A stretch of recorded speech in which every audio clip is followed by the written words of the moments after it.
किसी भी कंप्यूटर का जो मदरबोर्ड होता है वो उस कंप्यूटर का मेन बोर्ड के नाम से भी जाना जाता है। यानी कि किसी भी कंप्यूटर में यदि मदरबोर्ड ना हो तो वो कंप्यूटर हो ही नहीं सकता या फिर वो कंप्यूटर चल ही नहीं सकता, क्योंकि इसी मदरबोर्ड पर कंप्यूटर के सभी पार्ट्स लगे होते हैं, जैसे रैम, सीपीयू, रोम, ये सारी चीजें इसी मदरबोर्ड पे लगी होती हैं। और इसी मदरबोर्ड से सभी कंपोनेंट्स में, कंप्यूटर के सभी पार्ट्स में यहीं से ऑपरेशन होता है, यहीं से पावर सबको डिस्ट्रीब्यूट किया जाता है, जबकि सबको चलने में मदद मिलती है और सारे मिलकर के आपके कंप्यूटर के सारे फाइनल काम को करते हैं।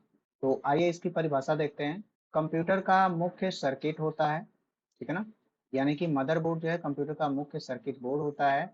इसे मेन बोर्ड के नाम से भी जानते हैं, सिस्टम बोर्ड के नाम से भी जानते हैं, ठीक है। यह कंप्यूटर के सभी मुख्य पार्ट जैसे CPU, RAM, hard disk, graphic card को आपस में जोड़ता है और उन्हें सुचारू रूप से काम करने के लिए बिजली और सिग्नल प्रदान करता है, ठीक है।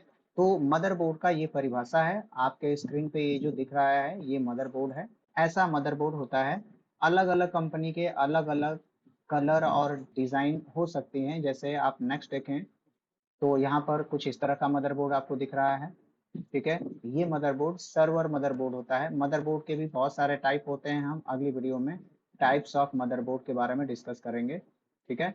तो अभी मदरबोर्ड आप देखिए, ये भी एक तरह का मदरबोर्ड है। ये सर्वर मदरबोर्ड है क्योंकि इस मदरबोर्ड में दो कंप्यूटर का दिमाग लगता है, यानी कि इसमें दो सीपीयू लगेगा, ठीक है। सीपीयू 1 यहाँ पे लगेगा और सीपीयू 2 यहाँ पे लगेगा, यहाँ पर, ठीक है।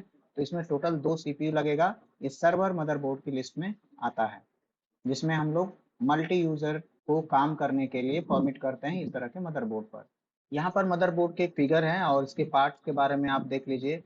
ये पुरानी मदरबोर्ड है। पुराने से मतलब ये है कि आज के डेट में जो मदरबोर्ड आ रहे हैं इनसे थोड़े कम कंपोनेंट वाले आ रहे हैं। कम से मतलब ये कि सारे कंपोनेंट उसमें लगे हैं, बट वो माइक्रो हो गए हैं, बहुत ही ज्यादा एक ही चीज में सारी इनबिल्ड कर दी गई है। अभी फिलहाल हम पुराने मदरबोर्ड को इसलिए देख रहे हैं कि ताकि सारे पार्ट्स हमको देखने को मिल जाएं। यहाँ पर देखेंगे ये यहाँ से लेके यहाँ तक ये पूरा का पूरा आपको जो दिख रहा है ये मदरबोर्ड है। हम इधर से शुरू करते हैं ऊपर से।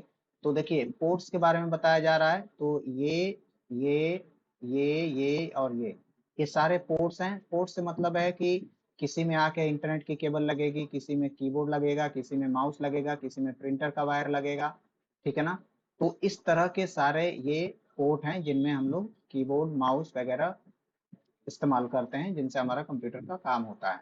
यहाँ पे लिखा हुआ है इंटेल मेमोरी कंट्रोलर हब, इसको दिखाया गया है, ठीक है। इसे हम लोग नॉर्थ ब्रिज के नाम से भी जानते हैं। इसका काम होता है ये जो सीपीयू, यहाँ पर सीपीयू लगता है, इस सीपीयू और यहाँ पर जो रैम लगता है, इस रैम के बीच में काम को फास्ट तरीके से करवाना। यानी कि इनके बीच में जो भी डेटा, हार्डवेयर का चीज बता रहा हूँ, सॉफ्टवेयर का नहीं। ये हार्डवेयर पार्ट है, नॉर्थ ब्रिज नाम है इसका। नॉर्थ ब्रिज सीपीयू और रैम के बीच में फास्ट और हाई स्पीड में काम करवाता है, ठीक है। यहाँ पर आप देखें तो साउथ ब्रिज है ये। देखिए ये नॉर्थ ब्रिज है और ये साउथ ब्रिज है। सीपीयू के पास नॉर्थ ब्रिज होता है और सीपीयू से थोड़ी दूर पे साउथ ब्रिज होता है। इसको हम लोग Intel input output controller hub भी कहते हैं। देखिए इनपुट आउटपुट कंट्रोलर हब से पता चलता है कि इनपुट और आउटपुट डिवाइसों को कंट्रोल करेगा। और यहाँ पर इंटेल मेमोरी कंट्रोलर हब लिखा है, इसका मतलब ये मेमोरी को कंट्रोल करेगा। कंप्यूटर की मेमोरी रैम होती है, ठीक है ना। तो ऐसा मैंने बताया भी कि सीपीयू और रैम के बीच में कम्युनिकेशन को ये स्टेब्लिश करता है, ठीक है। यहाँ पर एक छोटा सा आपको चमकदार कुछ चीजें दिख रही हैं। एक ही चीज है यहाँ, इसको हम लोग कहते हैं सीमॉस बैटरी। ये हमारे कंप्यूटर में डेट और टाइम को मेमोरी में अपने स्टोर करके रखता है। जैसे आप आज कंप्यूटर पे काम किया और बंद करके चले गए, कल आके फिर से चालू करते हो तो आपकी कंप्यूटर की डेट और टाइम अगले दिन के हिसाब से रहती है। यानी कि वो जो सेटिंग याद करने का जो काम करता है वही सीमॉस बैटरी की वजह से वो हमारी मेमोरी कंप्यूटर याद कर पाता है। तो सीमॉस बैटरी का काम है डेट और टाइम या कंप्यूटर की सारी सेटिंग्स को याद रखना या उसको ठीक ढंग से मेंटेन रखना। फिर इधर बगल में आते हैं पीसीआई। पीसीआई स्लॉट ये होते हैं। देखिए यहाँ पे 3 पीसीआई स्लॉट है। इसमें हम एक्सटर्नल डिवाइस लगाते हैं, ठीक है। जैसे कि हम डायग्नोस करना चाहते हैं कि इस मदर में कुछ दिक्कत है कि नहीं, तो उसके लिए पीसीआई स्लॉट का इस्तेमाल, जैसे मान लीजिए आपका साउंड कार्ड लगाना हो तो इसमें लगता है, आपका यहाँ पे नेटवर्क केबल यहाँ पे लगती है, अगर जो ये खराब हो जाता है तो हम एनआईसी कार्ड इस पीसीआई स्लॉट में लगा करके अपना हम इंटरनेट वायर के थ्रू चला सकते हैं। तो पीसीआई स्लॉट का यूज होता है एक्सटर्नल डिवाइसेस कंप्यूटर में ऐड करके चलाने के लिए होता है। यहाँ पर बायोस दिखाया गया है, बहुत ही इंपॉर्टेंट है। इस कंप्यूटर की सारी सेटिंग्स, जैसे ये कंप्यूटर कैसे चालू होगा और चालू होगा तो क्या डिस्प्ले करेगा, इन तरह की सारी सेटिंग्स इस बायोस में होती है। इसे हम लोग रोम भी कहते हैं।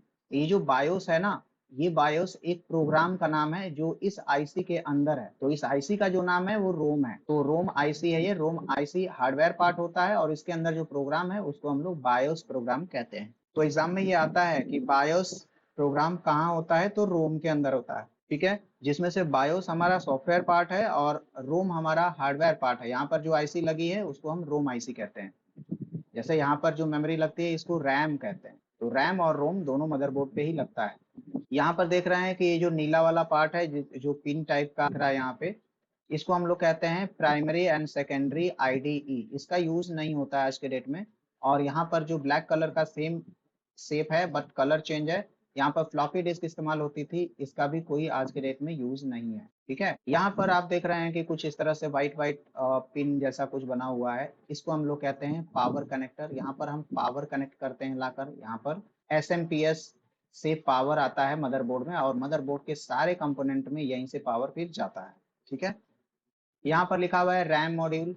रैम मॉड्यूल मतलब ये दो स्लॉट है, यहाँ पर रैम लगेगा। प्रोसेसर मैंने पहले ही बता दिया कि यहाँ पर सीपीयू लगेगा, प्रोसेसर लगेगा। ठीक है, तो यहाँ पर सभी इंपॉर्टेंट टॉपिक्स पे मैंने मदरबोर्ड के टॉपिक्स पे बात करी। कोई टॉपिक्स रह गया हो तो आप पूछ सकते हैं, आपके अंदर कोई सवाल हो तो पूछ सकते हैं कमेंट में। सारे इंपॉर्टेंट चीज़ों को इसमें कवर कर दिया है मैंने। बहुत ही हिसाब से आप इसको नोट बना सकते हैं जो आपका एग्जाम में काम आएगा। आगे देखते हैं, यहाँ पर आप फिगर में देख पा रहे हैं कि मैंने उस मदरबोर्ड के फिगर को आपको दिखाया है। ये भी मदरबोर्ड का ही एक नया लुक है और ये भी हमारे मदरबोर्ड का एक अलग अलग कंपनी के नए नए लुक में यहाँ पे चीजें आ रही हैं। यहाँ पर आप देख पा रहे हैं आजकल के नए मदरबोर्ड में जो नॉर्थ ब्रिज होता है वो नहीं होता है। ठीक है ना, यहाँ पे देख पा रहे हैं सिर्फ यहाँ पे एक ही ब्रिज साउथ ब्रिज है बट नॉर्थ ब्रिज इसमें नहीं है। नए मदरबोर्ड में ये चीजें हटा दी गई हैं। क्यों? क्योंकि इसका सारा काम सीपीयू के अंदर ही डाल दिया गया, सीपीयू ही कर लेता है, ये सारा काम स्मार्ट बना दिया गया है। तो मॉडर्न कंप्यूटर में नॉर्थ ब्रिज नहीं होता है, साउथ ब्रिज होता है।